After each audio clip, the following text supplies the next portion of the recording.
Good evening, all. Good evening, Bante. Very warm welcome to our series of discussions based on the dependent origination, which is the most wonderful theory in life. So we are very grateful to our speaker, Dr. Kamal Witharana, for taking the time to continue the second day of the consecutive series of 4 talks.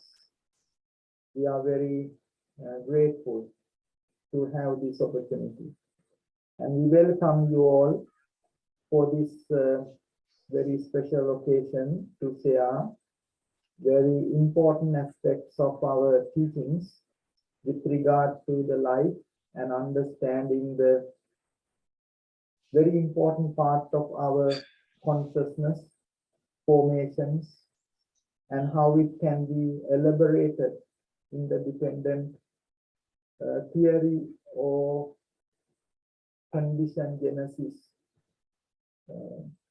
way of understanding more meaningfully. Welcoming you all for the day 2. Really sorry for few minutes behind. We just coming after another program. So thank you for waiting for a few minutes. Now I will pass on to our project coordinator, our project manager, secretary of the organization, Padma Vijayratna, to proceed with the program. Thank you, Bante. With the great respect. Thank you very much for giving me opportunity to welcome our spiritual community. Good evening, everyone here. I am Padma Vijayratna. I am a mindfulness-based meditation practitioner and project coordinator in Dhamma Nikethanaya Buddhist Academy in Letchworth, UK. I would like to welcome you all sincerely to this monthly webinar hosted by Dhamma Nikethanaya Buddhist Academy, Mindfulness Center for Education, Meditation, Psychotherapy, and Counselling. In our Buddhist Academy, series of monthly webinars will take place on every 4th Sunday of the month. However, the first series of this month webinar has been launched last weekend. The second series take place today, and as our guest speaker is very kindly accepted to continue another 2 more consecutive weekends to give us broad understanding about this very interesting as well as very important subject. The rest of the webinars will be held 20th of March next week, and the following week, 27th of March, Sundays.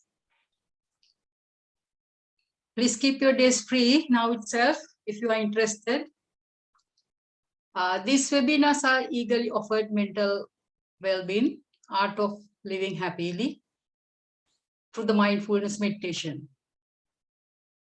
We make you understand the science behind the practice with evidence, which increase the positive skills and lowering your anxiety and negative effects. Psychotherapy, counseling, stress management, which you are seeking to deal with day-to-day life. Therefore, we very respectfully invite our specialists, experts, scholars, and teachers join with us who has good subject knowledge to enhance our society understanding on this subject and share your exceptional, experiential knowledge. If you like to be part of this webinars, please contact us by email or by telephone call. This also being hosted in collaboration with our other organizations, Milton Keynes Vihara, Mindfulness Meditation Center, Bedford Mindfulness Meditation Community, God Manchester for Complementary Health Mindfulness Meditation Community. Also, our academy offer you very useful, successful 3 mindfulness meditation courses. I sincerely recommend you to come and try out them if you are really interested in happy life. We have already commenced our advanced course last week, Wednesday, the 2nd of March, and the beginner's course, 3rd of March, Thursday. Until this coming Thursday, you have opportunity to join for these courses. After that, we don't allow anybody to join till next course starts. All our details are in our website, www.buddhistacademy.com. See under mindfulness. I would like to remind you a few ground rules before we begin our webinar. Organizers are very kindly request you to keep the videos on, as we would like to recognize our spiritual community. Then we could get together and help each other grow self-confidence.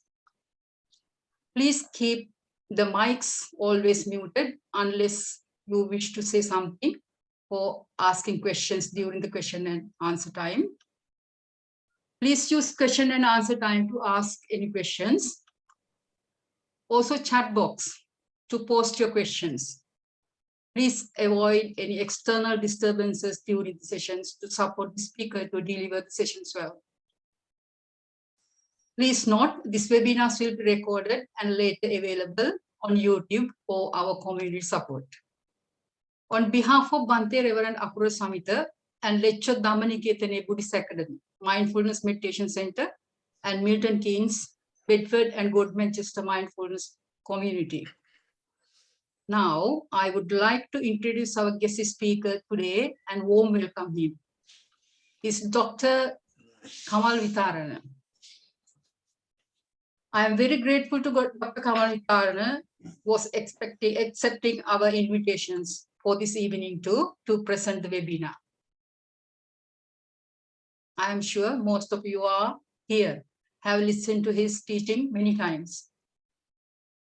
He's a person well supported to our Buddhist Academy Dhamma Nikethanaya Meditation Center in Letchworth, UK, with his exceptional teaching knowledge.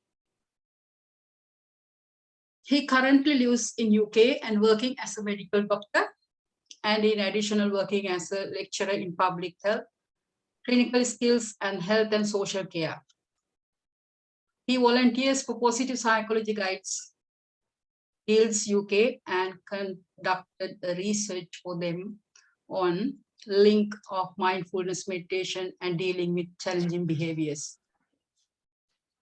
Currently, he provides his Dhamma and spiritual service to many Buddhist temples in the UK and conduct mindfulness meditation classes and teaches children from foundation to diploma levels once a week. He conducts Dhamma talks in English language as well as Sinhala once a month. Dr. Kamal Witharana was born to a Buddhist family in Sri Lanka and following his father's footpath, practicing Buddhism, including meditation. Though he has got excellent Buddhist teaching knowledge, he is still attempting his best to apply it into everyday practice. As he's a layman in this era, it is not easy task, he says. So your time is precious. Therefore, without further ado, I would like to invite very respectfully our speaker today, enlighten us in mental formation and consciousness. In the top secret of birth and death. Today, you will learn how your bad habits form, which is hard to break and transform the cycle of suffering into path of everlasting happiness. These are very wonderful teaching sessions if you are paying very close attention. So we warmly welcome our Dr. Kamal with good round of applause. Thank you, Dr. Kamal. Sarnai. Over to you. Okay, good evening, everyone. With great respect to Bante Samitatero, and thanks very much for giving me this opportunity to be part of your mindfulness community, and just offering a Dhamma talk, which is part of generosity called Dhamma Dana. And thanks very much, Ms. Padma, for your introduction. So though I asked you not to talk much about me, I still did. It's okay. Yeah. So, right. So I'm going to first recap what we did last time. So as we got some new attendees, and then it is fair just to recap. So we said this is the second day of dependent origination, or so-called dependent arising, or in Pali we call paticca samuppada. So as some of you understand Pali as well. So this is the most profound and central aspect of the Buddhist doctrine, one of the crucial aspects of Buddha's teaching. In fact, this is the Buddhism, this is the Buddha's teaching. So like Buddha said, each and every animal's feet is falling onto elephant's feet.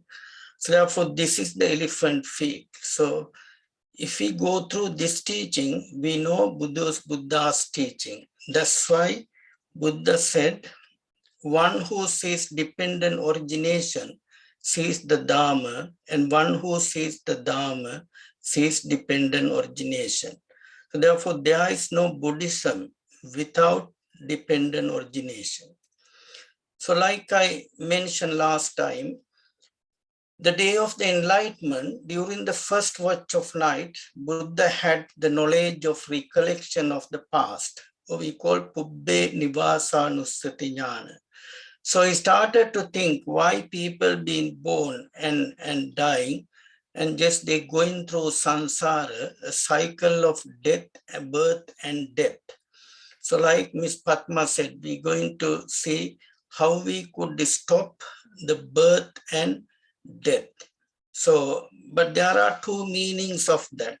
One is how we can stop the birth of death of a person, and then how we can stop the birth and death of our klesha. So otherwise our thoughts, unwholesome thoughts. So during the second watch, Buddha had a jnana called Chutupapata jnana. So where Buddha could see what's going to happen after this life. So in the previous one, what's happening in the past life. In the second one, what's going to happen to us in the next life. However, during the third watch of night, Buddha got the knowledge of dependent origination, which we're talking about now. So it has 12 links, conditional relations. So we are starting today at least to cover 5 or 6 of them. And then we got 2 other weeks, we could finish probably on the 4th session. So paticca means dependent upon, and samutpada means arising or origination. So it means one, mental and physical phenomena in the world are always depend on something. There is no unconditional ones. Either it is a physical phenomena or mental phenomena, it always depend on one thing. So like we said last time, there is no B without A. When A is there, B arises. When A is not there, B does not arise. Okay, so therefore, paticca means dependent upon each physical and mental phenomena, whatever you're talking about, is going to depend on a cause. Like there is no mango plant without mango seed. There is no mango seed without mango plant. So in order to mango plant to exist, there should be a seed. So that is the cause. And then the plant is the effect. But when it's go the other way, the plant going to be the cause and the next seed going to be the effect. So Buddhism is based on, it's not optimistic or realistic either, pessimistic either. It's a realistic religion, talking about or based on cause and effect. So what Buddha said, again I am repeating, whatever the phenomena is physical or mental in the world or in our mind, in the body, in the mind or the surroundings, always interdependent. However, there can't be a plant just only having a seed. There should be fertilizer, there should be water, there should be air, there should be sunlight, yeah. So carbon dioxide, oxygen, and so on. So therefore, seed is not the only condition. There should be more conditions in order to have a plant. So I'm recapping this, what we did last time. So when this is that, is Buddha said, insmin sati idam hoti. When this is, that arises. This arising, that arises. When this is not, that is not. This ceasing, that ceases. So therefore, in order to be B, there should be A. But if you don't want B, praying not enough. You need to get rid of A. Just say you got B. You're not happy with B. Then you can't just pray and say, God, please, I don't like B. So therefore, please help to get rid of B. But then Buddha said, no one can help you. Praying is not good. I mean, praying cannot help you. So you need to find why B exists. So then Buddha said, this is the cause. A is the cause. So if you want to, if you don't like B, if you don't like suffering, if B is called suffering, you need to find the cause A, get rid of A. Okay. So it means when A is, B exists. A arising, B arises. And when A is not, B is not. A ceasing, B ceases. There is a nice book written by Walpola Rahulatero. His name is What Buddha Taught. So you have this formula nicely explained. Walpola Rahulatero, Sri Lankan Buddhist monk, Theravada. The book's name is What Buddha Taught. Okay. So now these 12 links. So what are the 12 links? So we need to explain this one in two perspectives. One is the structural perspective, and then of structural aspect, if you like, and functional aspect. So what is the structural aspect? If we start from ignorance, okay, you can see on the left side of the, I believe you all can see the screen, which I forgot to ask. So ignorance, starting point, okay. So you can see on the left of this cycle, there's a thing called ignorance. So then ignorance is conditioning. I mean, the formation, the second one. So this formation conditions by ignorance. So then if you don't like the formation, it won't help by praying. So what you need to do then, you need to get rid of ignorance. So formation causing consciousness. If you don't like consciousness, you know the cause Buddha has shown us, not Buddha has found, because it was there, whether the Buddha was there or not. Buddha hasn't invented. Some people say Buddha is a scientist. No, Buddha has not invented any new thing.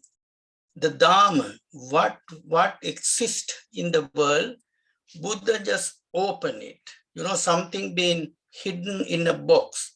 So Buddha didn't do anything to that box. Buddha didn't do anything to the contents of the box. Buddha just opened the box and said, look, this is what inside the box. So therefore, if you don't like the formation, we need to get rid of ignorance. If you don't like the consciousness, we need to get rid of formation. So then consciousness is conditioning mind and body, nama, rupa. So if you don't like mind and body, you will understand when I go through one by one. If you don't like what mind and body do, you need to get rid of consciousness, because mind and body conditions by consciousness. So then if you don't like 6 sense bases, eye, ear, nose, tongue, skin, mind. So what they do, they're getting old, they're decaying. They do sometimes the things we don't like. If you don't like it, then you need to get rid of mind and body. But 6 sense bases conditioning contact or sparsha. Okay, so if you don't like this sparsha, you can do only one thing, get rid of 6 sense bases. So contact is causing feeling. So therefore feeling conditions by contact. Here the feeling is the mango tree, contact is the mango seed. So if you don't want mango tree, you can't just cut it off, it's going to grow anyway. So then you need to get rid of mango seed, contact. That's what Buddha said in Ratana Sutta, like I said last time. Keenam Puranang Navang Natti Sambhavang Viratta Chitta Ayatike Bhavasmi. Te Keena Bija. Bija means seed. Okay? When the seed is not there, take in a bija, avirulli chanda, so there won't be a plant there. Okay, so you need to get rid of contact if you don't like your feelings. So then if you don't like craving, you need to get rid of feeling. If you don't like attachment, you see the cause craving, you get rid of craving. Then if you don't like attachment, because attachment causes becoming, which we're going to talk about today, you should not attach. It means you need to find out what can we do to get rid of attachment. That's what Bhante and Miss Padma, they conduct in these classes probably, helping us to get rid of attachment, craving, and becoming through mindfulness courses. So that's why meditation is there to help with attachment and craving. I am not discriminating puja. I also do puja. I worship Buddha 2 times a day, but it won't help me to get rid of craving. I know that, but it's part of my day. So as called Amisa puja or devotional practice, which I do. We all do, but it won't help us to get rid of craving. Okay, so therefore meditation is the only solution. So then becoming is causing, which we don't like, birth, suffering. Okay, birth of what? So again, birth of a person from one, I mean, we need to see Paticca Samuppada, dependent origination, from 2 angles, in 2, point of view. One is birth of what? Birth of a person, birth of a living being, human, deva, brahma, animal, or whatever.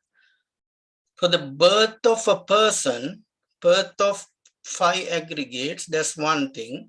The other one is birth of thoughts and the death of thoughts. Okay, so therefore, as like said, it has,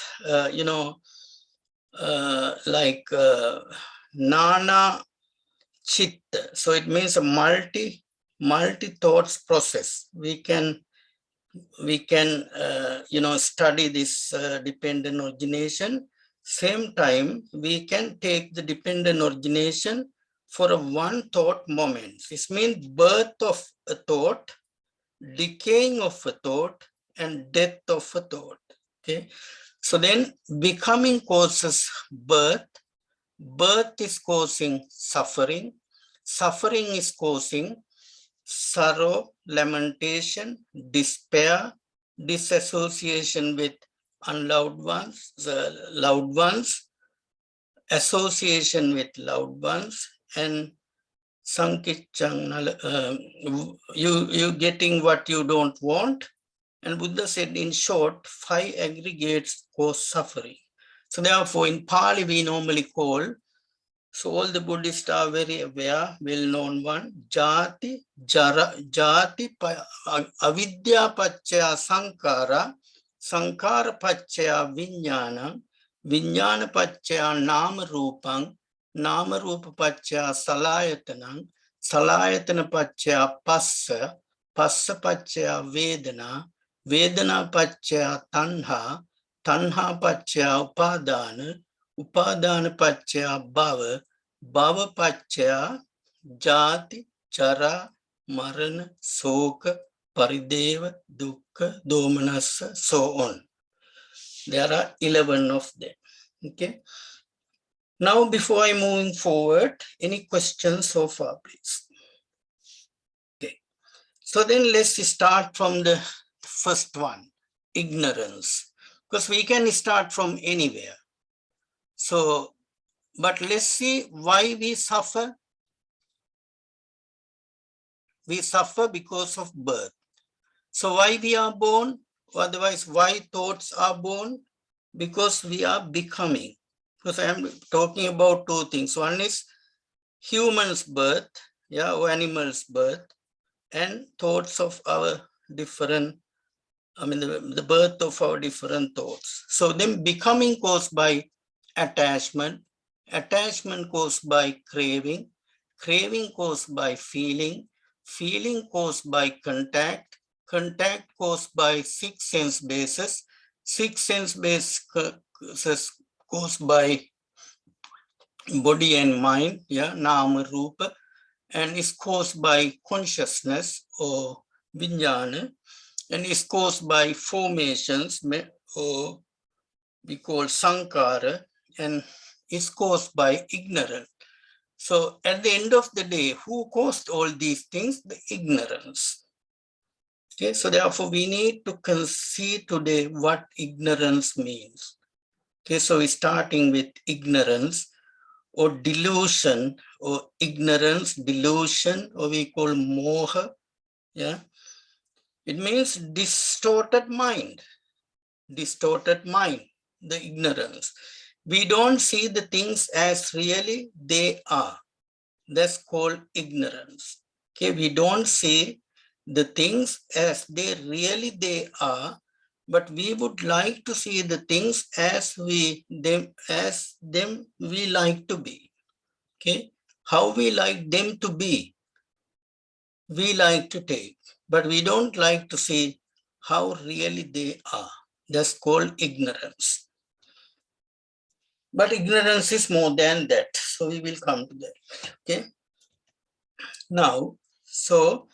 Now, this ignorance, mental formation, and consciousness by some scholars and some books, if you're going to read any books, because I think Mr. David says you will be referring to the books. So if you're referring to any books, so you may see, and some scholars, they have put ignorance, mental formation, and consciousness to the previous life, and name and form, 6 sense bases, contact, feeling, craving, and clinging, and becoming, and clinging to this life, and becoming, birth, aging, death to the next life. Okay, so there are three.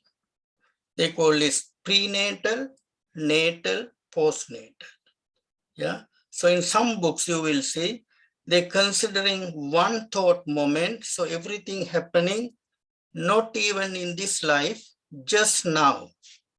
Okay, in this life, just now, all these 12 things happening.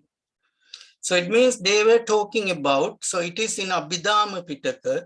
So this one mainly in Sutta Pitaka, yeah, where the Buddha discourses, Buddha's discourses. So Abhidhamma Pitaka, the super Dhamma shows that how it goes through these 12 links, one thought moment.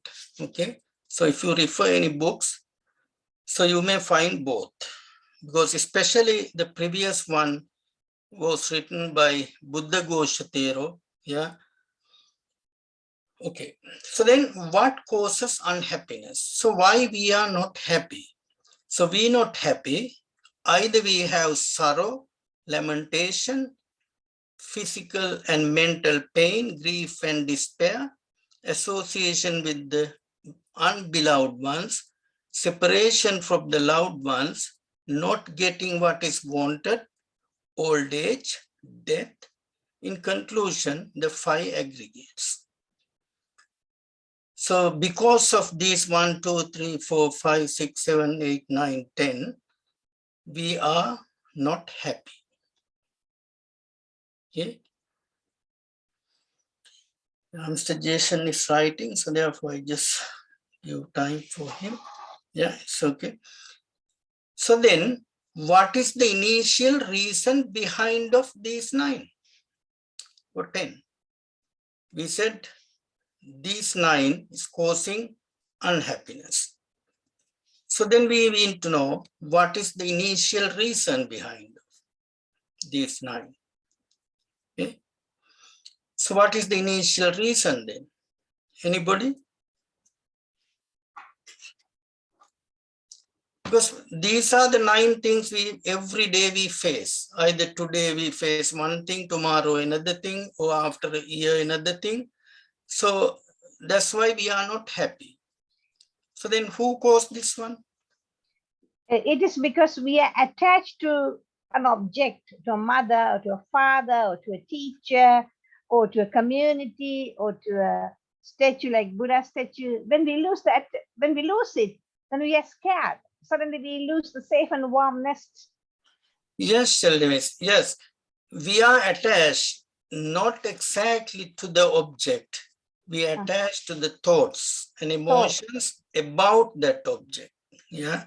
So we come to that when we go through these 12 links. That's what most religious leaders thought before Buddha. They thought we are attached to these people, to these objects. No. If we attach to that object, everyone should attach to that object. Why then I am only attached to my mother, and why you not attached to my mother? If it belongs to me or to you or to mother, but it's because of my thought process, which we going through these 12 links. Yeah. Okay, then initial reason is birth. Okay, existence of what? 2 things.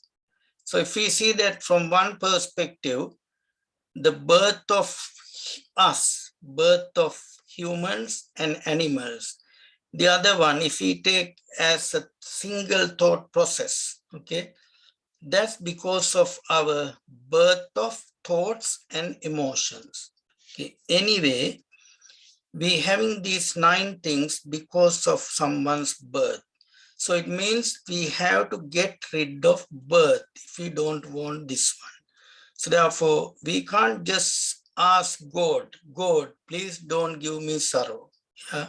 No, God, I don't want pain. It may help. Of course, God helps. Because God is a different concept. God, of course, helps. I have even experience. Yeah. So God helps. But if you are a real Buddhist, we need to see what caused this sorrow, what caused this lamentation, what caused this old age. What calls this death? Yeah. So the initial reason is birth. So then birth of what or whom? Like I said, dependent origination, DO stands for dependent origination, can be seen from two angles. So if you see the multi-thought process, means you take one from previous life, another 9 this life, last to next life, okay? And then if we take one thought process, all 12 links belongs to now, what we doing now, okay? Money, body, mind, or speech. Okay, then need to find the cause, okay? So then, as I said, birth is conditioning to old age and death. So becoming is conditioning to birth. Clinging is conditioning to becoming. And craving is conditioned to clinging. Feeling is conditioned to craving. Contact is conditioned to feeling. Sixth sense base is conditioned to contact. Name and form is conditioned to sixth sense bases. Consciousness is conditioned to name and form, nama rupa. Mental formation, sankhara, is conditioned to consciousness. Ignorance is conditioned to mental formation. Okay, right. Okay, now let's see why we got ignorance. I said we are not seeing the things as they really are. Why? Because we don't understand most important 3 things. It means they are called, what do you call? You heard Anitya, Dukkha, Anatma. It means impermanent, suffering, and non-self. Because when we see the things, when we hear hear sounds, when we smell things, when we taste things, when we touch things, when we think things, we never think they are impermanent. We think they are permanent. That's why we dwell onto them. Otherwise, we get angry with them. And we never think they are caused by some condition. And that when that condition is not there, it is not there. That is called non-self. We think they all ours. It's me, it's mine. So this feeling is me. Feeling belongs to me, feeling is mine, that is I, me, and mine. That is called anatta or non-self. As we don't see these 3 fundamental characteristics of the nature, impermanence, non-self, and suffering, that causes ignorance. Okay, right. So therefore, we should remember when we do meditation, all things are impermanent. They arise and pass away. Having arisen, they come to an end. They are coming to peace is bliss. So therefore, please, when we practice meditation anytime, any day, we're not just only closing our eyes and sitting upright. So we concentrating on breath. Just say Anapanasati, watching breath meditation. So you concentrate on breath, and whenever anything arises in your mind, any pleasant feeling, any unpleasant feeling, or any thoughts, any emotions, you need to see, you need to reflect on how they arise and how they pass away. That is the Buddhism. Okay, that's why Assaji Toiro told to Upatissa, Ye Dhamma hetu pabhava, te sang hetu tatagato aha, te sanchayo nirodho, evang vadi mahasamano. My Buddha said, if there is a cause, there is an effect. If you don't like that effect, you need to get rid of the cause. That is the Buddhism. So therefore, when you do meditation, always check with your mind what is arising. Don't dwell onto that. Let it go. Be generous. Let it go. Like bird is flying to the sky, just let it go. Okay. So because they all arise, because it's been conditioned. So then when the condition is not there, it's passing away. Okay. So therefore, always we need to remember impermanent, non-self, and causes suffering. Any questions, please, before I moving forward? This is a bit complicated topic. Yes, Samantha, miss? Thank you, Dr. Kamal. I just want to clarify when you said let it, if something arises, if it's unpleasant, you said to let it go. Mm-hmm. So, but sometimes it, and then you mentioned about what the birth is, the birth of the thought or emotion.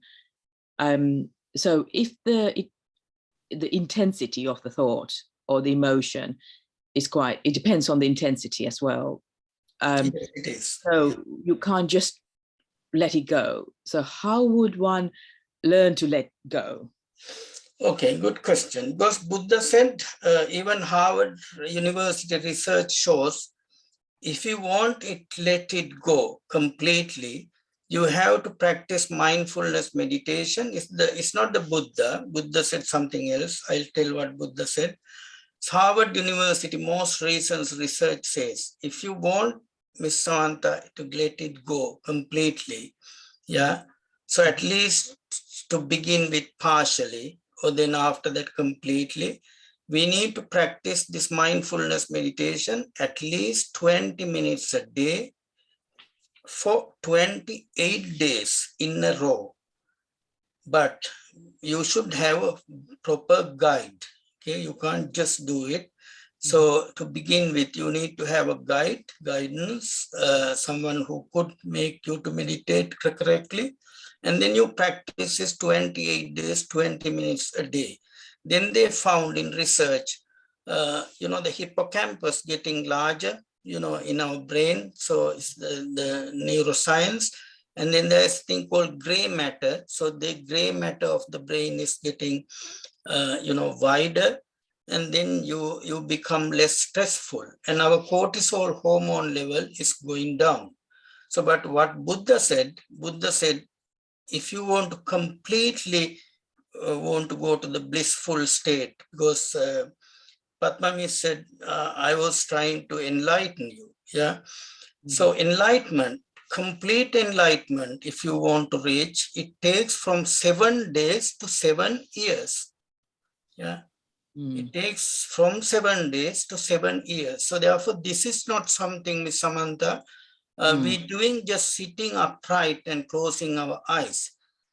So we need to practice that every time. That's what Buddha said in Karaniya Metta Sutta, Chittan charang nisinnova sayanova yavatassa vigata middo. It means 4 postures. All 4 postures, meditation should be practiced, but that's not the mindfulness of breath. It's a different meditation. Yeah.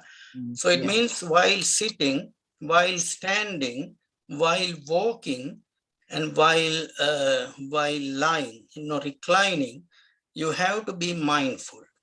So that's what Buddha said, Gachanto va gacchami. So when you're walking, you are aware you are walking. But what we do, when we walking, our mind is in the USA or in maybe Ukraine or Russia or another country. So we're thinking about, many things, instead of Gachanto va gacchami. So it means when we're walking, be aware, I put my step up, my step down, step up, step down, step up, step down, walking forward.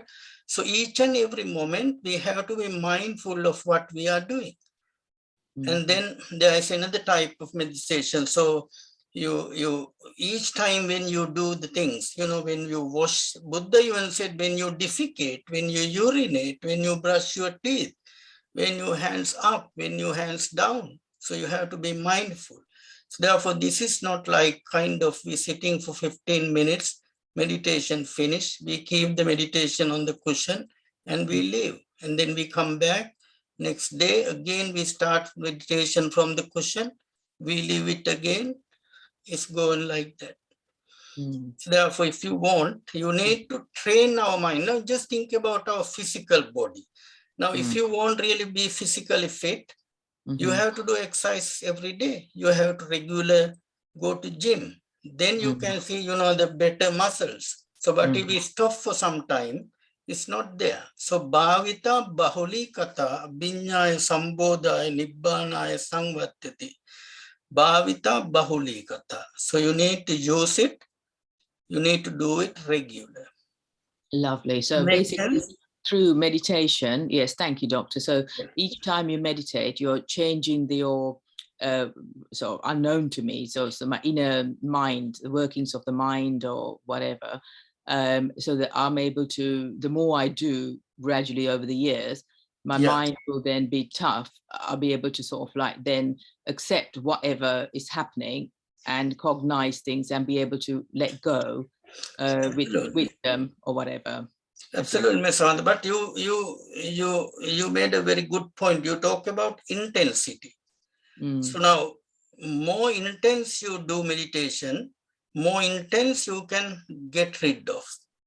Example, you do 3 days meditation. On the 4th day, you can better avoid, better deal with anger. Yes, okay? Something strong emotion or something. Strong emotions. Now, we had a lady in that Infield temple about 2 years before. One day she came to me and said, Kamal, I want tuition now to how to get angry now. Because I'm not getting angry. My husband is saying, why are you not getting angry with me now? Because she's been practicing meditation every day. Brilliant. Yeah, unfortunately, she passed away of COVID. Last year when she was 72 years, but she had a very good family life, not praying, so just she found the course. Then she started to do the nirodha. Nirodha means how to get rid of the cause. Lovely, thank you, that's very inspirational. Thank you, Dr. Kamal. Okay, you're welcome. So nothing arises by chance, by magic or supernatural means. Not understanding the real cause is called delusion. We create volitional actions that have karmic effect. Yeah. Okay, then let's start. What is ignorance? Yeah. Okay, ignorance, and you read in books, it's explained in different means. So ignorance means, Buddha said, one explanation says in one of the suttas, not properly understanding of the Four Noble Truths of suffering. That's one definition. Another definition says, not understanding the dependent origination. Anyway, like I said, each animal's feet falling onto elephant feet, so they are interconnected. So Four Noble Truth is falling onto the dependent origination. So then ignorance means lack of proper understanding about the Four Noble Truth, lack of understanding of dependent origination, and not believing in past life and future life. Okay, so that's called ignorance. So therefore, we are talking about the first link. If I just pull it up, so please remember, so on the left side, we can see the ignorance. Okay, so this is ignorance we're talking about. Okay, then what is Four Noble Truth then? Because if we want to learn the Four Noble Truths, we want to know all these 12 links. But if we don't know what ignorance means, we don't know dependent origination anyway. So therefore, let us see what is Four Noble Truth. Four Noble Truth, I think you are aware. Truth of suffering. The truth of suffering, not suffering. Okay, truth of suffering. Truth of cause of suffering. Truth of cessation of suffering. truth of path to cease suffering. I am sure one of you can tell me what's the cause of suffering, why we suffer. Why we have pain, grief, lamentation, yeah, despair, or birth, death, decaying, old age. So that's the truth of suffering. So what is the cause of suffering? Anybody? Ignorance and attachment. Ignorance is the very initial cause. But what is the most recent cause, most touchable cause? Would it be craving? Craving, that's the one, craving.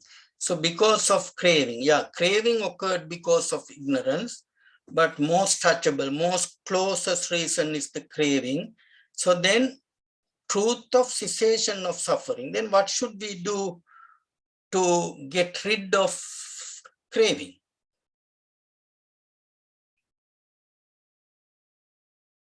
We need to find the path, which is called Eightfold Noble Path. Yeah. So it means you can see truth of suffering is the effect. The cause is truth of cause of suffering, which is craving. Then Buddha said, okay, if you are suffering, look at the cause. So what is the cause? Craving. Then if you don't want to be suffering, then you need to get rid of craving. See, this is again cause and effect. So how we can get rid of craving? You need to follow the truth of path to cease suffering. Okay? So this is the Four Noble Truth, cause and effect. So the truth of suffering, incapable of satisfying. Okay, we not satisfy at all. So that's called truth of suffering. Why? Because today we are happy, but when it disappears, that happiness, then we are unsatisfied because we want them to be last long. Like we said, we don't see the things as they really are. We won't enjoy them every time. So therefore, incapable of satisfying the truth of suffering. Then truth of cause of suffering, or Buddha said samudaya, origin or arising. That's the craving. Then truth of cessation of suffering. So how to end that is the Noble Eightfold Path. So therefore Buddha said, we've been stuck like entangled cotton, cotton ball. So therefore, if you want to disentangle, we need to find the origin of that, which is craving. So then if you want to get rid of craving, you need to follow Noble Eightfold Path. So see here again, dependent origination, because the cause of suffering is the craving. If you don't want craving, the suffering, you need to get rid of craving. Then path to end the suffering is Noble Eightfold Path. So it means it's the Nirodha. So when you Nirodha the craving, when you end the craving, you see suffering. Okay, this again, Paticca Samuppada. You have cause and effect. In first pair, why suffering arise? In the second pair, how you end the suffering? Again, dependent origination. It's depend on another. Okay, right. So there are three types of dukkha, three types of suffering in short. Number one, dukkha, or suffering due to physical pain and mental distress. We suffer due to physical pain and mental distress. That is the first group of suffering. The second group of suffering caused by the fact that everything including happy and pleasant experience are not stable. Like I said, we're watching a drama, just say EastEnders. I'm not sure, maybe over 2 hours. So once is end, we have a teledrama ending syndrome. We don't want to stand up. So we want that to be continued because we are not happy, because we want that to be continued. But unfortunately, next episode is not today. Okay, that's called Viparinama Dukkha. I mean, the first one, you suffer due to physical pain or mental distress. Second one, you suffer when you lost the happiness. First one, you are unhappy anyway. Second one, you being happy, watching drama or eating nice food, you enjoying a wedding ceremony, but it's end. Then you're not happy. But the third one is the most important one. Only Buddha mentioned this. This called Sankhara Dukkha, which we're going to talk about today as the second link. Due to the constant change in any condition phenomena, okay? Because these conditions keep changing. This is called Sankhara Dukkha. Now, you can say arising cause suffering. So arising of what? Craving. So when craving arises, it's called suffering. Not like I said, not the dead body cause suffering. Because craving to that person's thoughts is the craving that cause suffering. So then cessation of cause, end of suffering. So it means what we need to see is the craving. Okay. So we can't end the suffering if we don't know the cause.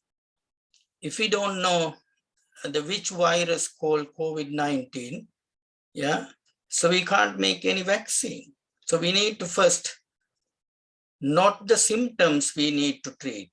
Of course, doctors treat symptoms, but if you want to eradicate the illness, we need to find which virus causes it, either COVID-19 or COVID-17. But if you created a vaccine for COVID-17, it won't kill COVID-19. So therefore, we need to find actual cause of suffering. So in this case is the craving. Right. Okay, then what is the second noble truth? I mean, this is a very big topic. Yeah. So I'm just ending the first noble truth at this level shortly. So the second noble truth is the craving. Okay. So tanha, like I said, touchable or palpable and immediate cause is due to vedana, sensation or passa, which we're going to go through when we, I think the fifth or sixth link. So craving, clinging or desire among many other words, okay? Craving, clinging or desire. So gentleman asked last week about can we be craving to unhappy things? Yes, we are. However, desire can sometimes be for positive and wholesome actions. Craving includes not only the desire to seek happy and pleasant experiences and to avoid any unhappy or unpleasant experience. That's also craving. That's the thing. Example, you associated with good friend. So you don't want him to leave you. So now you are craving to those thoughts you have in your mind about your nice friend. Then you met a friend, nasty, you don't like him at all. So now you are craving to your thoughts because you're unhappy. You want to get disassociated with him. See, that's the point we need to understand. We're not craving to the best friend. We're not craving to the other friend, but we are craving to our thoughts. So both are desire. First one, desire to be with him. Second friend, desire to get rid of him. So whatever it is craving. Okay. And also attachment to ideas, beliefs, theories, dhammas, and opinions, also craving. So I am craving to Buddha. I am craving to Dhamma. I am craving to Sangha. I am craving to Buddha's teaching. I am craving to dependent origination, like Vakkali did. Vakkali Tero, there was a monk always, following Buddha. He even wanted to hold by Buddha's robe and said, Buddha, I love you. I can't be a moment without seeing you. Then Buddha said, you are just attaching to ideas, beliefs, theories, and to me, but you don't have to attach to me. You don't have to pray me, okay? You learn what's paticca samuppada, what dependent origination means. Buddha said, yo dhammam passati, yo mam passati, yo paticca samuppadam passati, yo dhammam passati. It means whoever sees paticca samuppada, he sees Dhamma. Who sees Dhamma? Who sees me, the Buddha? Therefore, if you want to see me, if you want to follow me, see the Dhamma. If you want to see the Dhamma, you see the dependent origination. Otherwise, you just attaching to ideas, belief, theories, stanzas, yeah? You just praying, you thousands flowers, you just, put to the Buddha. Otherwise, 32 type of curries you offer to Buddha, they all craving, okay? Because you're doing that because you are ignorant, okay?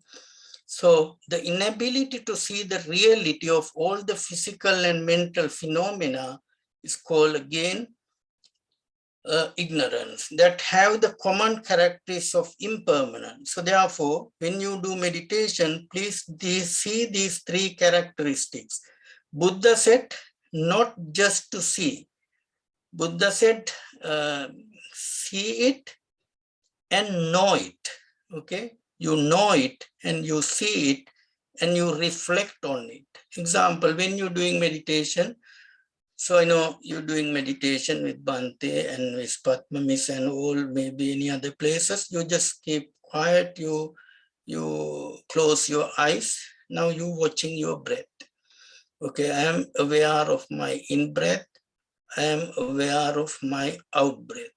So then suddenly you remember your house. I am not sure whether I put my heaters off or not. So now that house is ignorance because you keep in the picture of the house in your mind. But in fact, house is not here.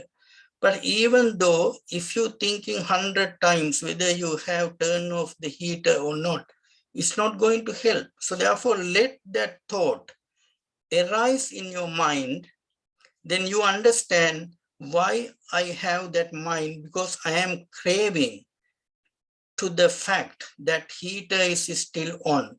So therefore, let it appear, let it disappear, just bring your mind right back to your breath. So appearing and disappearing. That's what Buddha said again.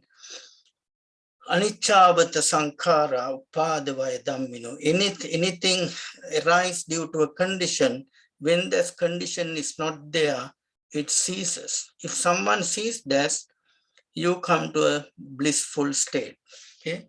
So I am again reminding, when you do meditation, how you do it correctly. So there are three kinds of craving anyway. Craving for sense pleasures called kama tanha. Whatever you see, you craving. Whatever you hear, you craving. Any song, any nice voice, sound. So male likes female voice, female likes male voice, or what, vice versa. I like maybe Michael Jackson's song, maybe someone else's song. So you craving for sense pleasure. And then you craving to smells. You craving to taste. You craving to tangible, sensation.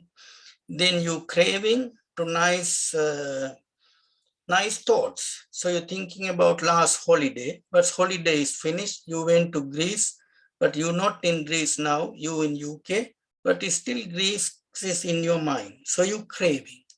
There's no point because it's not there here. So that's called distorted mind, because you keep in the Greece beach in your mind when it is far away from you. Okay, so craving for sense pleasure in 6 ways, like I said, that's what Buddha said, 6 sense base, yeah, which we're going to talk about. Second one, craving for becoming or existence, bhava tanha. We have to be very careful understanding this word bhava. Okay, so we think bhava means always the next life. Yes, it is one of the explanation, because Buddha said, Bhikkhu, I do not praise even a second of bhava. Okay, second of bhava. So what is the meaning of bhava? I'll explain you in a minute.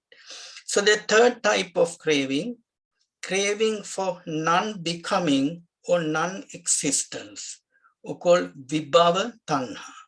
So there are 3 kinds of cravings: kama tanha, craving for sense pleasures; craving for becoming of existence, bhava. Bhava means becoming.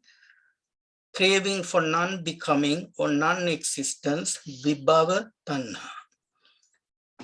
So let's say how you can use this. I took this one from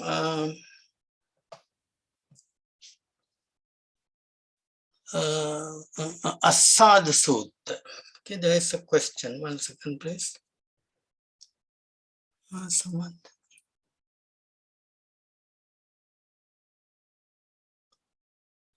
Sorry, Samantha, miss, there is a question, craving, but it doesn't specify what the question is. Oh, No, she no, has already answered the question. yeah, that was the first Been question. answered, yeah? Cause of suffering, yeah. Okay. Yeah, so therefore, please never think craving is just, you crave to things. Yeah, so craving to objects. No, it's not. It's craving to sense pleasure, craving for becoming or existence, craving for non-becoming or non-existence. Okay, then in Asada Sutta I have found, so why be people becoming craving, and then how can we get rid of that? So we have, Buddha said, 3 things. Attraction of enjoyment. So when we attach to something, we have asada. It means we attracted. Like I said last time, when you are doing window shopping, you seen a nice painting, so you attracted to that, or that is attracted to you, then you have attraction or enjoyment, or so-called asad. So then evil consequence means adinava. Now you attach to that painting, then you're sitting there, then finally bus gone, or otherwise when you came, you saw a parking ticket on your car, because you attracted.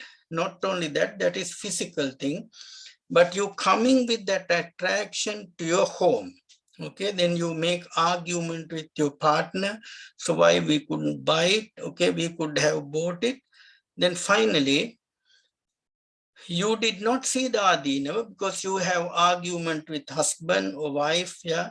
And then finally you not getting on for today, yeah. So you're not happy because that what has happened, what was the bad experience. But if we can see the adinava, that's called freedom or liberation, nissarana. So therefore, whenever you attach to any sense pleasure or becoming of or existence or non-becoming or non-existence, whatever the 3 forms of craving, if you experience, always look at the adinava. Now just say you are meditating, then you spend your whole, you schedule your timetable, you came to do meditation, 1 hour meditation session. Then 10 minutes after starting the meditation, you attracted to the thoughts about your heater, because I haven't put the heaters on. So that is called asad. Okay. But what is the evil consequence? You wasting your time. Yeah, because it's not going to give any positive effect. But if you did not see this adinava, then you just suffering. So therefore you need to free or liberate from that asada, then only you will get nissarana. Okay, if you understand the adinava, if you understand the evil consequence or danger of those thoughts, because it increasing your cortisol level for no reason, hormone, yeah. So that cortisol level can, cause you stress, and even depression, yeah. Because you may have to pay for that, the bill anyway, whether you're thinking or not. So therefore, think about attraction or enjoyment, evil consequence or danger, and freedom or liberation. So sense pleasure, like I said, gratification, aswad. Okay, so this is called attraction or enjoyment. How, which way? We try to please our eyes, looking forms. We try to please our ears, listening to sounds. We try to please our nose, smells. And we try to please our tongue, experiencing different taste. We try to please our body, through different tactile sensations, what I mean. And then we try to please our mind through thoughts and ideas, okay? So completely overcome only at the third stage of enlightenment process called the non-returner or anagami. So therefore, like Buddha said, it takes from 7 days to 7 years to get rid of complete gratification. So therefore, when you do meditation, always think about, am I trying to please my eyes? Am I trying to please my ears? But when you do meditation, your eyes closed, you're listening only to the meditator, and you not have any smells, and no, you're not eating, drinking. Tactile sensations could be only the cushion or your mat, meditation mat. However, your mind is still active. So mind is thinking about a lot of things which may give evil consequence. So therefore understand the adina, evil consequence, and try to get rid of that, say the way of that arise. When the condition is not there, let it cease. Then you free from that. It's called nissarana.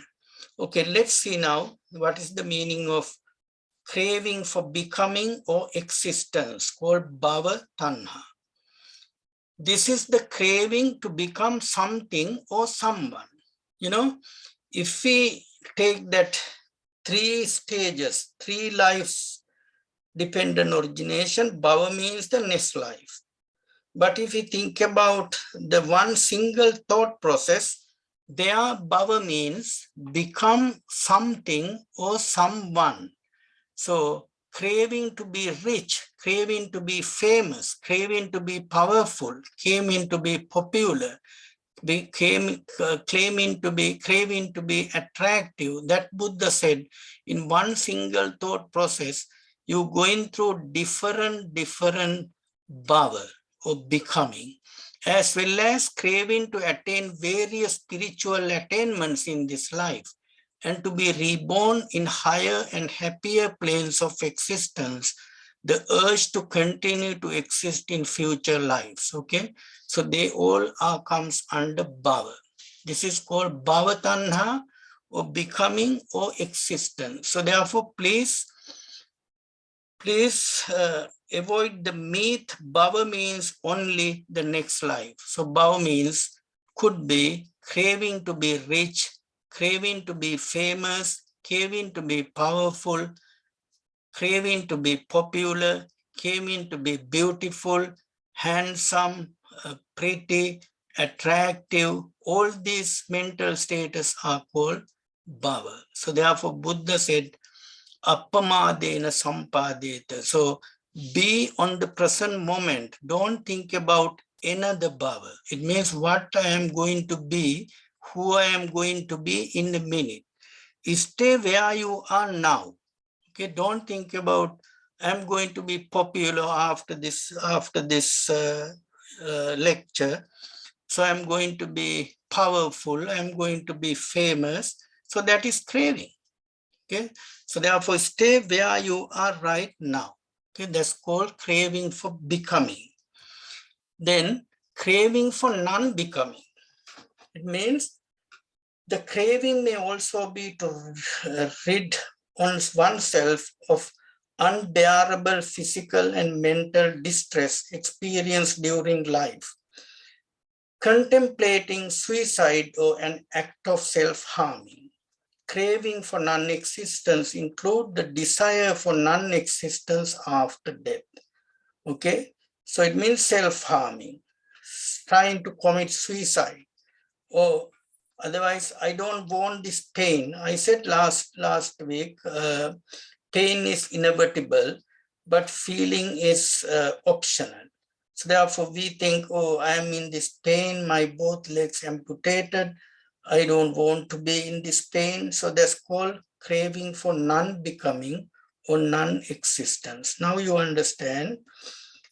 We said ignorance means not understanding the Four Noble Truth. Ignorance means not understanding the dependent origination. So the cause of suffering, the first noble truth is craving. So there are three types of craving. Yeah, craving for sense pleasure, becoming or existence, and non-becoming or non-existence. Then we talk about how we can integrate this thing to our daily meditation. Okay. Then finally, the third Four Noble Truth, the third one is the Nirodha. It means the knowledge that cessation of craving must be realized. The knowledge that cessation of craving is realized. It means you should avoid attaching to the things and need to get rid of craving. Then path to cease suffering, which is the fourth noble truth, we need to follow noble eightfold path. So it means extinction of desire, hatred, and illusion. Buddha said, Ragakyo, Dosakyo, Mohakyo, Nirodho is Nivana. So otherwise Nibbana. Okay. So noble eightfold path. That's a long topic, but the path to cease suffering. Okay. So then let's talk about at least another link today. So we talk about now ignorance. We talk about attachment. We talk about craving. And we talk about bhava or becoming. Okay. So let's say now if we go back to our initial cycle, so then what this ignorance causes? Ignorance causes formation. Avidya pachaya sankhara. So this formation, we can talk maybe 1 year about formations. It's very, very long topic. So I try to make it shorter. So ignorance conditions the rising of mental formation, which in turn conditions the next link of consciousness. In the Vibhanga Sutta of the Samyutta Nikaya, while giving an analysis of the dependent origination, so Buddha described mainly 3 types of mental formation. Okay, so what are they? What you do, wholesome or unwholesome things with your body. That is called Kaya Sankara or bodily formation. Whatever the wholesome acts or unwholesome acts you perform with your speech, called verbal formation. And what or Vachi Sankara, or whatever the wholesome acts or unwholesome acts you do with your mind, called mental formation. Okay, bodily formation, verbal formation, mental formation. At the end of the day, you have karmic effect. Whatever you did good, you get good stuff. Whatever you did bad, you get bad outcome. So therefore Buddha said volitional actions if you did something purposely, deliberately, cause mental formation. If you did that without your knowledge, it's not. But if it was a volitional action, due to the ignorance, you did something volitionally, purposely, either with body, either with verbs, or either with mind, they cause three types of formations. So it means ignorance cause formation or sankhara, but if you get rid of ignorance, you have no formation, because you see the things as they really are. You just saw that painting in the window shopping. It's just a painting. It's nothing to do with craving or attachment. See the things as they really are. Or when you think about the heater, you forgot to turn off. Yeah. So just see the things as they really are, not craving. Buddha said, Sabbe Sankara Anicca, all conditioned phenomena are impermanent. So therefore, when you do meditation, please reflect on all these phenomena are impermanent. And Sabbe Sankara Dukkha. So otherwise, it's end up with causing suffering. Okay, all formations cause suffering. And Sankhara, as I said, it's a very big topic. Sankhara in different contexts we have to see.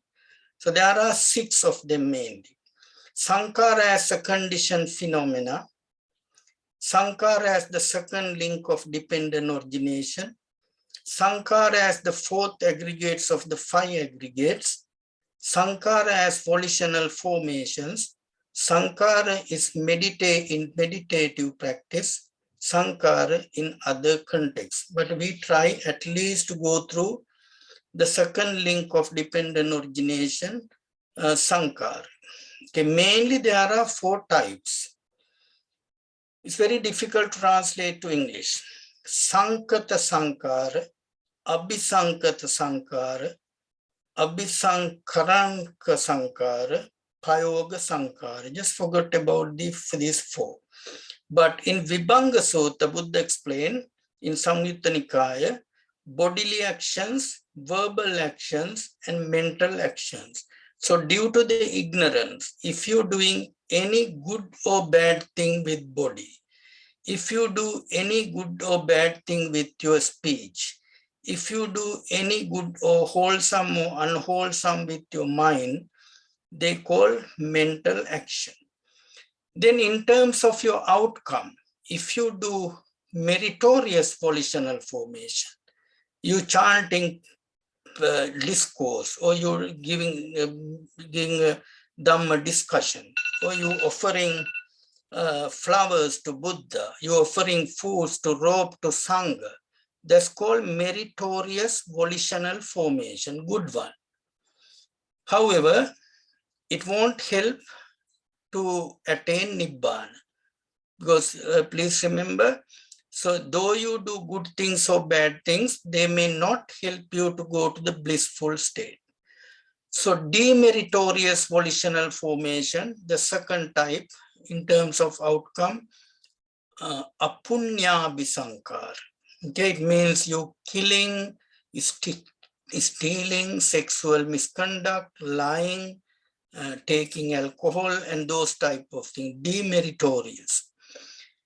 And then imperturbable volitional formation, aninja bisankar. Okay, that's like you go through jhana and through meditations. That is another volitional formation, but you would have done them with volition, with intention. Okay, imperturbable, yeah, volitional formation. So avijja nirodha sankhara nirodha. It means with the cessation of ignorance, mental formation cease. So if you don't want any of these sankhara, any of these formations, you need to get rid of ignorance. It means we need to be aware of dependent origination, which we try to do now, and we need to be aware of Four Noble Truths. So then Sankara Nirodha, Vijnana Nirodho. With the cessation of mental formations, consciousness ceases. That is the third link. Yeah, so it is volitional that I call kamma bhikkhu. Buddha said, Chetanaham bhikkhave kammang vadami. Kayena vachaya manasa. It means whatever you intentionally do through your body or speech and mind due to ignorance causing karma, which gives us good life or bad life or no life after our death.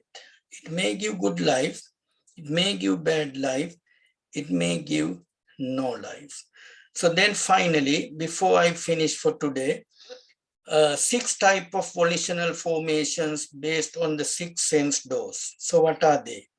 Volitions regarding forms, rupa, sanchetana. It means when we see a picture, when we see a beautiful something, so we have volitional actions in our mind. So we craving. Then volitions regarding sounds. Oh, how nice song is that? Okay. So then that's called Saddha Sanchetana. It means regarding sounds, we cause volitional formation. And then regarding smells, regarding taste, regarding tactile objects, then regarding Greek holiday on the Greek beach, or regarding we forgot to turn off the heater, or regarding painting we've seen on the window shopping. So we call volitions regarding ideas. Yeah, okay. That's all tonight. It is question time.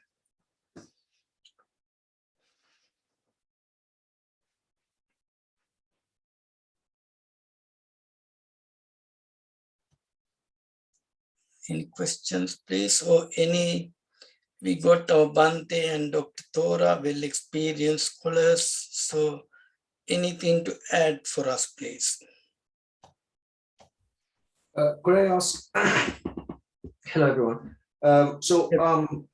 The idea of having a ambition, like you want to be famous, you want to be whatever. Yeah. So that, how do you reconcile that with the, so effectively it's the ambition, right? So you're kind of being ambitious about something, which I guess we all are in certain ways. Yeah, of course. Versus, so in Buddha talks about, with Anipidu Suchitama and so on, where they talk about these are the things that you can do to be successful. These are the things that you can be doing to to have a, if you want to have riches and things like that. It's not wrong to do that. These are the things that you can actually do to be successful.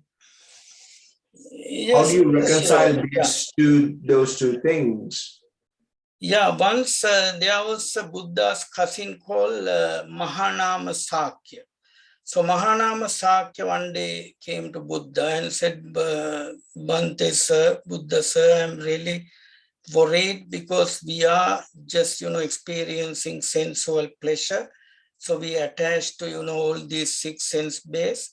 So then I am really worried. So once I die, I may go to hell. Yeah. So I may have a rebirth on an unfavorable realm. Then Buddha said, Mahanama, that's fine. Don't think about that. As long as you don't do, you at least you follow 5 precepts. You're not killing, you're not stealing, you're not taking things not given. Then you're not experiencing sexual misconduct. So you're not lying, you're not get yourself intoxicated. So that is the lay life. So if you, because Mr. Shurai, Buddhists talk about 2 lives. One is mundane life, or daily life, and super mundane life. So if you are a layman, like Miss Padma said, though I know something about Buddhist teaching, but still it's not that easy to put into practice, being a layman. And then again, I don't think even I became ordained, still it's guaranteed. Yeah. So therefore, Buddha delivered talks how to be successful as a layman, what you should do. It means you need to try at least some sort of greed, some sort of anger, some sort of delusion, and try to replace them with generosity, compassion, and wisdom. But it does not mean you have no desire. So Buddha said something called chanda. So you may have desire for good things, but the thing is, if you're trying to be famous and if you want to just, overtake someone and you want to be the big boss or you want to get promotion, causing distress to other people, which is not good. But if you earn that, if you want to be famous, but if you earn that, you deserve that, someone offered you that, so that is fine. But only thing is, these things do not guarantee you're going to Nibbana. Because Nibbana is totally different thing, but be satisfied in this life is another thing. So therefore, Buddha never ignored, never neglected and say, no, you should not be happy. Buddha said, yes, you have to enjoy your life. That's the life. But if you're unable to, okay, the other thing is you mentioned about Anepindu Situ. Do you know what's the job Anepindu Situ did? What was his job? He was giving money, how do you say? Yeah, he was giving money for interest.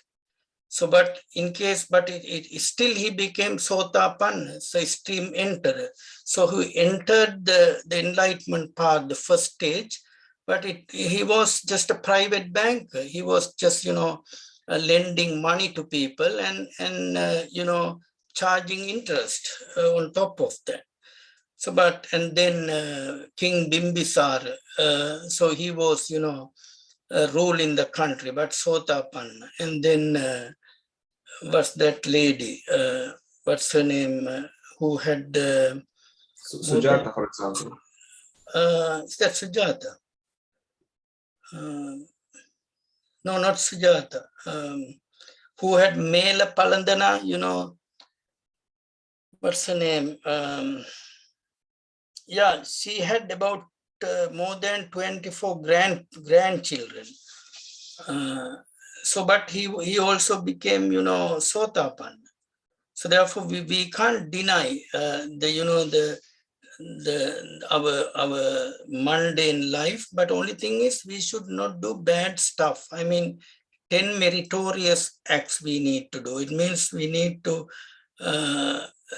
restrain, from, like we said, what we do with our body, which is killing, stealing, and sexual misconduct, and what we do with the speech, 4 types of speech, abusive, slandering, harsh, and finally the wrong view and ill will. So, but we can't totally get rid of them till we become anagami. So up to a certain extent, being a Buddhist, being meditative, we can try to do that. Yeah, I have a question. Having love and affection is important to human life. Yes, I agree. How can I compromise this need with Buddhism? I do not want to refuse worldly life. Yeah, I think I answered this question. It was, yeah. Yes, because love, I mean, like we said, now if we do not love our close relatives, yeah, so our close friends and our children, our partner, then we should have something wrong with our neurons, our central nervous system. Then we are ill. But Buddha not talking about that. Buddha said the pain, either it is pleasant or unpleasant, is inevitable. But which way you take it is optional. Whether you take it neutrally, less intensively, or more intensively is optional. Because when you train your mind up to a certain stage, doing meditation, step by step, you train your mind, take these things, attachment less intensively. We can't do that overnight. Samantha, miss, you can see your raised hand. Is that previous one or new one? Oh, can I ask another question, Doctor? Yeah, of course. Yeah. It's just that it just gave me something to think about. At the beginning, you said that initially what our suffering is due to what we are thinking and our emotions that lead us to suffering. And I was trying to think of it that in terms of a practical, like the way I live, which seems to make sense, because it's through my 6 senses that make me think.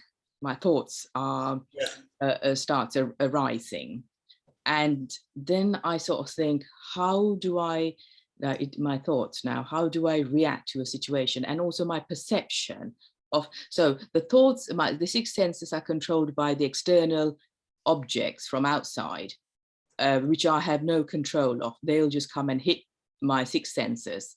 Yeah. I think somewhere around the line I heard that it's due, I can't go into the karma and all this stuff, that gets a bit more complicated. But anyway, so I'm oblivious to all that. So it's like when I'm going on the road, I see something, that I don't like or something.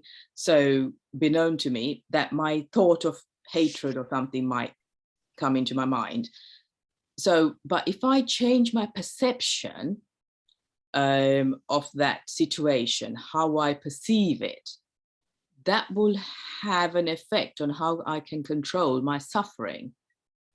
So then I'm just thinking, then I have to change my right view and my understanding.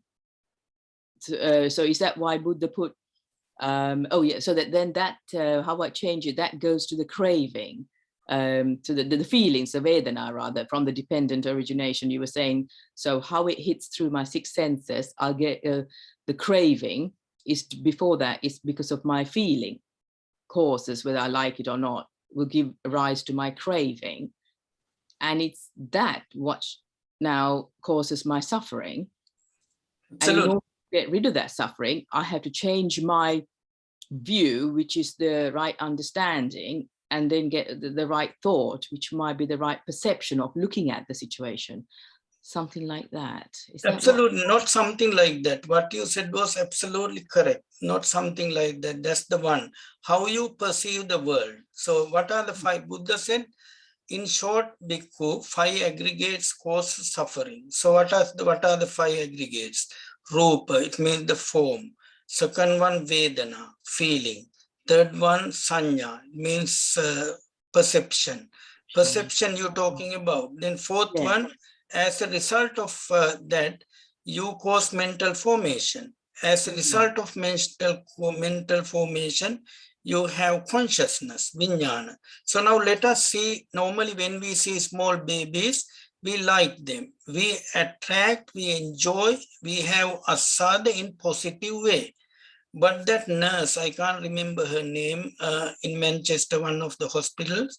So when he decided to kill 10 babies giving injections, so then she had craving in opposite way, because she did not like these babies. So, but still she has attraction, enjoying killing babies. Now we enjoying holding babies, or kissing babies, or maybe giving hug, so just taking to us, so that's the positive way. But this nurse decided to enjoy in other way.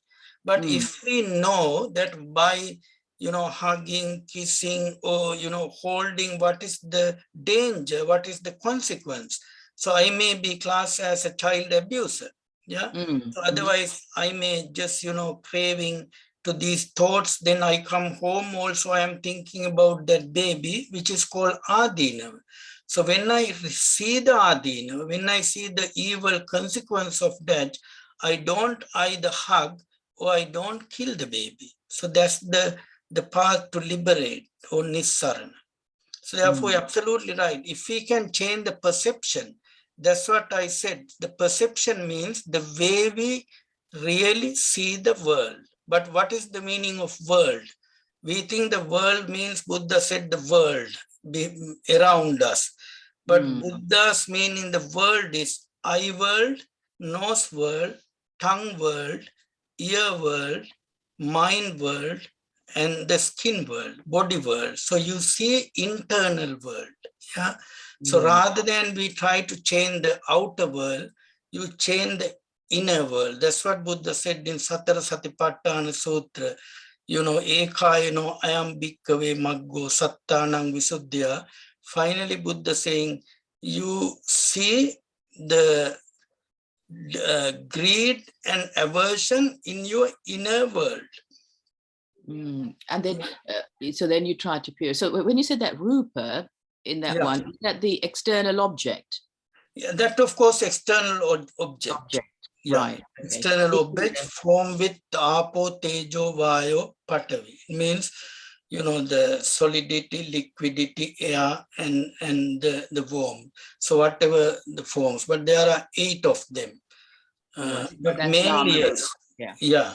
Nama rupa, the rupa is the external objects. Yeah, external object is the rupa, but again, Buddha is not talking about this now. We think this phone is the rupa, but you know, this is the external rupa, but it's called vastu rupa. Vastu means I keep this phone in my mind. That rupa, you know, the picture I photocopy to my mind is the real form, real rupa. Buddha was talking about not the external. Now, that's what Buddha said. Ditte dittamantam bhavishyati samantamis. That's what Buddha said to Bahya. Once you've seen the phone, just only seen. Then you don't photocopy it. You don't scan. So when you scan it to your mind, when you photocopy to your mind, that is the form. Oh, right. So it's all internal. Yeah, that's right. Everything internal. Yeah. Yeah. Thank you, Doctor. Okay, you're welcome. Any other questions, please? So, sorry, hi, thank you for the previous answer as well. So it's effectively just to extension of what Samantha said as well. So it's effectively the aversion as well as attraction are both effectively, you have to kind of, that's the middle path, is not to be attracted, but also to aversion as well. So it's even, you know, so it's the idea is that you're kind of trying to be mindful about the fact that you are either averting something or being attracted to it. So you're trying to kind of be in the middle where it's kind of there. Yeah. That's what Buddha said, middle path. Because middle path, Buddha explained in different way. One is be middle, not no attractions and no mortification. Yeah, and same time Buddha said no anger, no desire. You be in the middle of that. But if I see the nice object, as really what it is. Example, when I do meditation, I'll think, yes, this is very nice, beautiful phone. So I know this is a phone, but if you think this is also formed with Patavi, Apo, Tejo, Vayu, it means solidity, liquidity, heat, and you know, the air, same as I am formed. So therefore nothing to be craving. Yeah, so that's one method of meditation. Otherwise, I can see this way. Okay, now I have a mental picture of this phone in my mind, but phone is no more there. Because phone gone now, but I am keeping that object in my mind. I am attaching not to the phone. I am attached to the mental picture. Because this phone already gone, because we think I've been seeing this phone over 10 minutes, but you can't see any phone over 10 minutes, because once you see, it's totally gone from your mind. Then you see again. So 17 times, like, it's a thought process. So thought process is going, it's a long topic again, in Abhidhamma, it's going up to the 17 times. You seeing, disappearing, arising, ceasing, arising, ceasing, arising, ceasing. So, but you still try to keep that. You don't see how it arises and how it ceases. So that's what we need to, the manage through meditation, not to attach, because it's appear and disappear, because it's impermanent. Not the phone is impermanent, but people think this phone is impermanent. After 5 years time, contract finish, is going to be broken. It is impermanent. Yes, it is. But you don't need a Buddha to tell that this phone is impermanent. Everyone knows that. Yeah. When you put it, on the floor, so it's break. But Buddha said the thoughts about the phone are impermanent, because they appear and they disappear. So therefore, don't dwell onto these thoughts, not to the phone. You can't dwell onto the phone anyway. Yeah. So you're dwelling onto the thoughts and emotions about the phone. So therefore, we need to correctly understand what Buddha said, that uppajjitva nirujjantu, te sangupa samo sukho. So each mental and physical phenomena arise due to a cause. When that cause is not there, it ceases. If someone sees that, that person is called Buddhist. Okay? So because you arise, cease. Okay, if it's arise and cease, what's the point I am dwelling on to that? But you have to train your mind in order to see that way. Otherwise, it's impossible. That's why mindfulness meditation is very, very important. Thank you. Okay. You're welcome. Oh, sir, I think that's all, maybe. Yes, thank you very much, everyone, for having such a enriching, very encouraging session to learn more, read more, think more about dependent origination, as well as to reflect on the mental formation and the nature of our consciousness, how the cycle of suffering continues. Particularly, it is a great opportunity for all of us to engage with such a topic discussion. We are very grateful to our Dr. Kamal Witharana for facilitating that opportunity for us to come together. And we hope to continue another 2 sessions based on the same topic to explain further of the 12 conditions. And yeah, so it was a very deep subject, and it was very well explained and taken a lot of effort to make it more practical and make it more clear to grasp, because it is quite deep rather than complicated. When we have the intensity to practice, it comes into place. Things come into a bit of an perspective, understand the things more better, more clearly. So we are very grateful for the time, and our purpose is to facilitate these teachings so that we can cultivate, develop our practice in the right direction, rather than just letting it to go in whatever the direction we want. And therefore, we need to make some effort to share the more valuable teachings, more accurate teachings in place. So these are very much open for our conversation to discuss together. These opportunities are very rare, Therefore, we are very grateful for having this opportunity.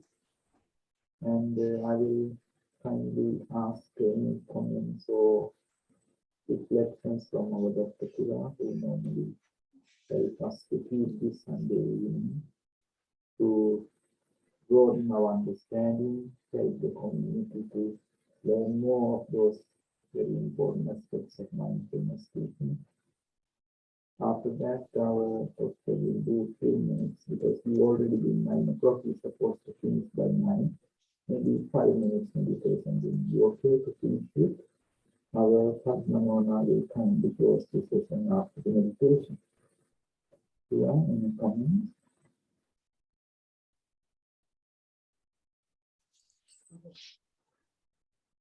Kira, would you like to say anything? Or you can...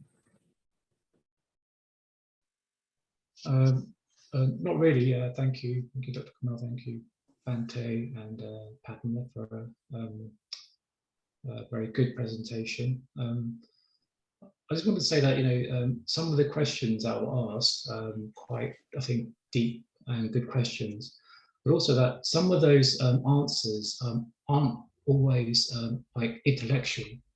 Some of these answers about how do we let go? What does it mean to let go? Their answers are found in meditation, particularly insight meditation. And I think it's through insight meditation, mindfulness, that some of these things will start to make sense. It goes from the academic and the intellectual to the actual knowledge and vision of things as they are. So what I would say to people is not only do the reading and the intellectualization of it, but actually do the practice. I think it's from the practice that you'll see how these things actually work, how they become true. So I hope, I just want to say that, I hope that makes sense for some people. And Dr. Thora, if you wouldn't mind, I would like, well-experienced Dhamma speaker to ask your opinion, or what do you think about, some scholars, they split these 12 links to the past life, this life, and the other life. And in Abhidhamma and some scholars, they just think about only one thought process.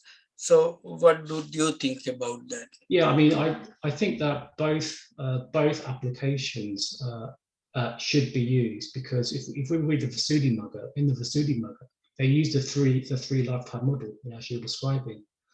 But certainly in some of the other texts, some of the other Buddhist texts, they do describe that you can have all the dependent origination occurring in citta viti, as you're saying about the consciousness feet.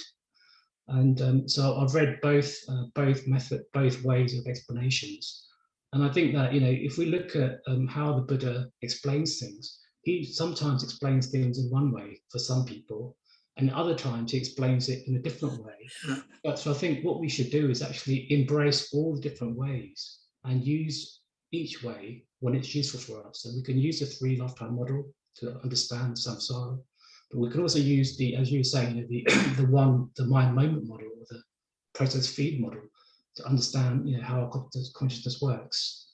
So I think we should actually use both ways of seeing when it's appropriate. That's what I was thinking about what you're saying. Okay, and if you can kindly Dr. sit for 5 minutes. We try to finish by 9 because it's Sunday. Thank you for being here. So only just for 5 minutes, then Padma will finish in 3 minutes.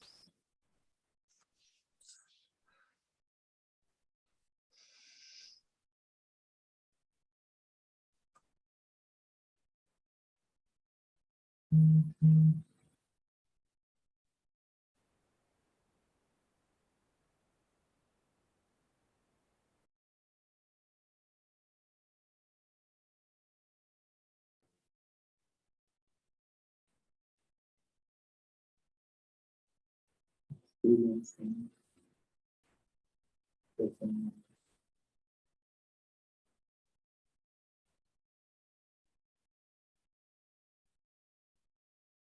See things clearly they are.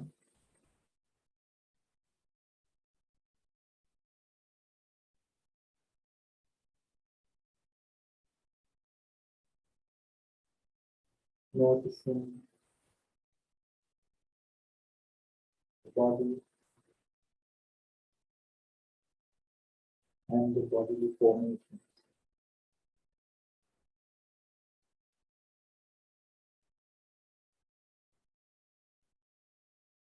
Whether it is feeling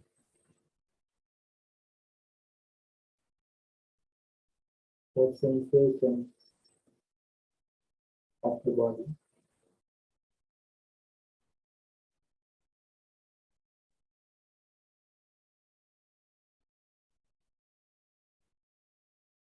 Having desire or craving into those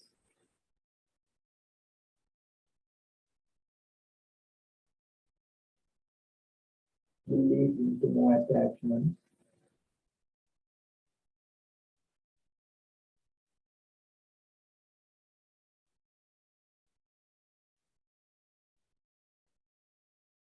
To generate more formation.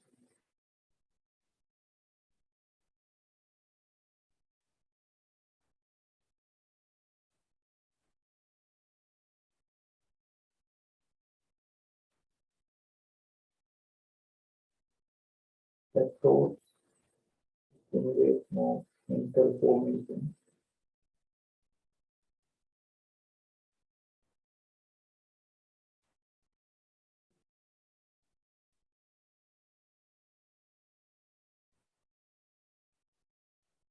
You may eventually engage in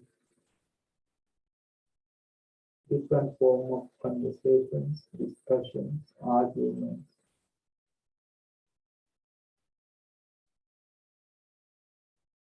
debates on proving our own points of view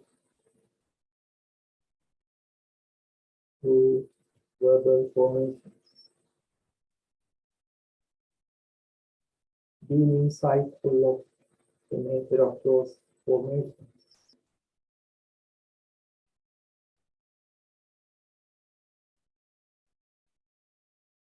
To see the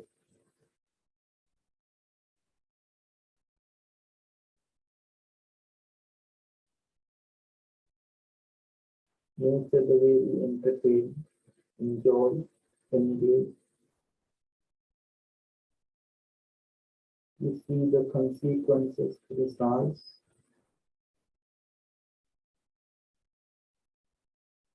It will enable us to experience the letting go rather than trapped or bottled up in those in a way of existence.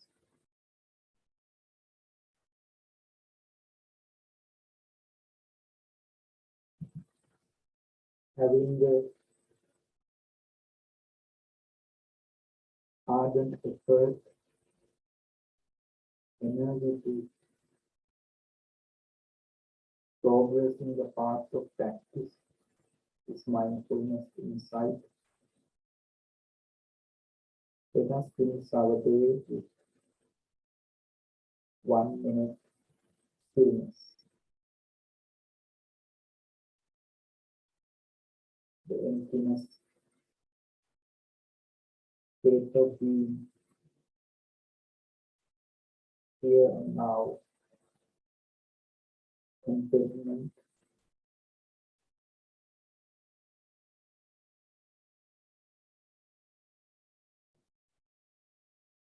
ease.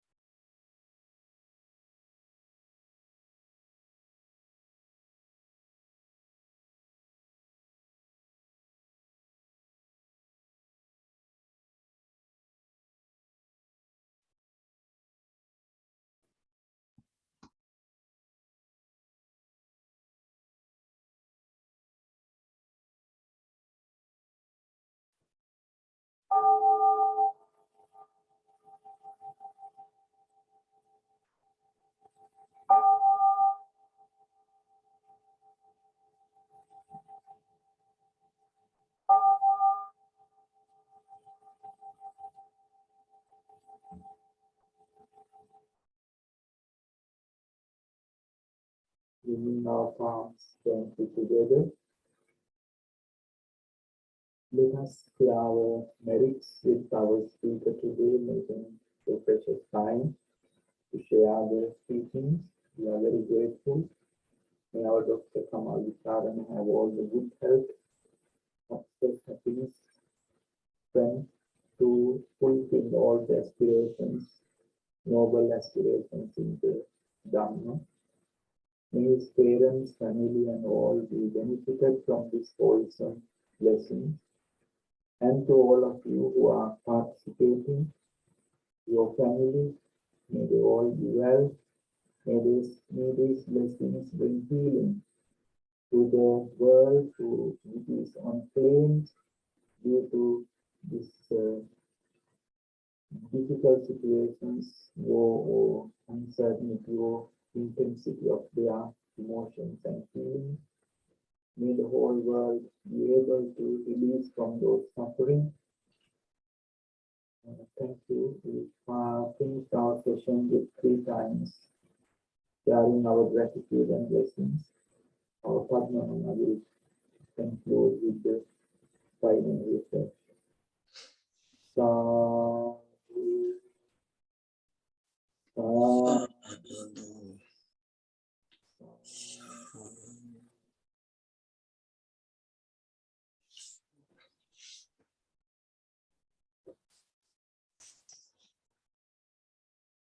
Thank you, Bhante. Thank you, Tirunelveli. Dear Dr. Kamal, on behalf of everyone here today, I'm going to thank you for taking the time Welcome.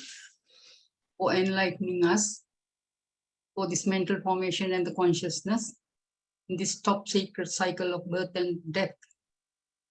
So you taught us when we are exposed to physical stimulus, motivations, our mind interpret data to construct a mental formation to which we give value. When our 6th senses is stimulated by some random thoughts in the constant stream of our consciousness, it does the same thing. As a result of latching onto it, hook onto it, the thoughts is processed in our mind in much of the same way as physical stimuli to produce mental phenomena.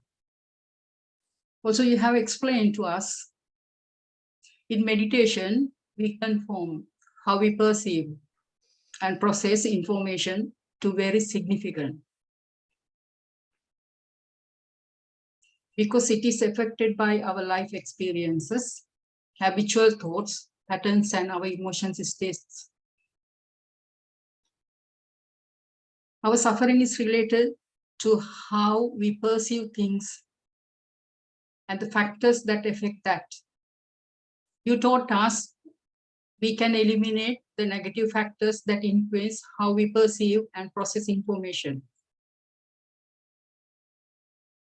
Therefore, we can create much more stability in our mental formation and consciousness, which leads to a greater sense of happiness. I really enjoyed your insight till you conclude your speech, knowing all I have mentioned about as every day. I haven't got words in my vocabulary to thank you, Doctor. You're welcome. Thank you so much. But I take it very neutrally, and you also help me just to get merits and just to give some Dhamma dana, be generous, offering whatever the knowledge I got. Thank you very much. Yes, we are very fortunate to have you for our 3rd teaching sessions next week and the 4th session following week too. Once again, behalf of our entire community, I thank you, Dr. Kamal, and wish you your all life expectations come true. Thank you. Thank you. Yeah. I would like to take this opportunity to thank our Reverend Bhante Samita, head monk of our Dhamma Nikethanaya Buddhist Academy. And also we can't forget another important person always with us every evening of Sundays. As you all know, also he's a medical doctor. He's our Dr. Diatura Limbin. Absolutely, absolutely. we're really thankful to you as well, dedicating your precious lives, organizing these webinars to uncover the concealed talent within us, as there is nothing hidden in Dhamma. Finally, you are the most important individuals are here attending on this webinars. Our dear audience, always supporting us, sending comments and suggestions. Continue these contributions without pausing. Let us get together and make everyone happy and make understand the reality. Being a good, faithful friend, Kalyana Mitra. Thank you all for attending to our webinar. I wish you all the best and good luck with experiencing your everlasting happiness. Thank you so much. Thank you all. Yeah, and thanks so much for feedbacks. I can see on the chat box. Thanks so much. Though I just don't thank you individually. Thanks so much for your nice feedbacks.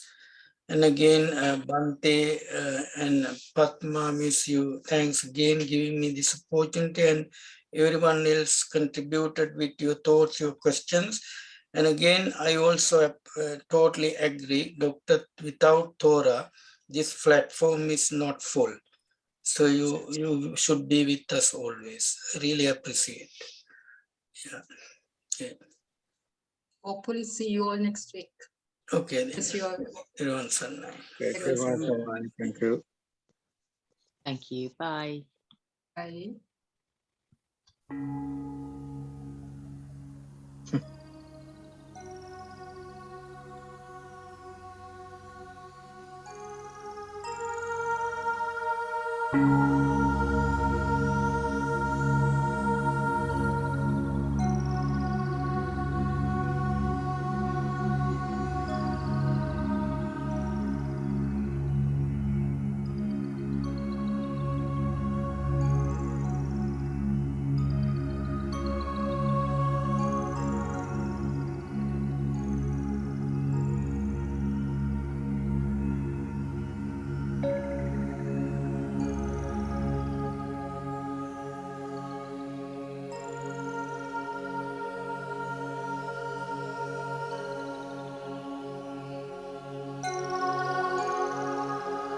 Thank you.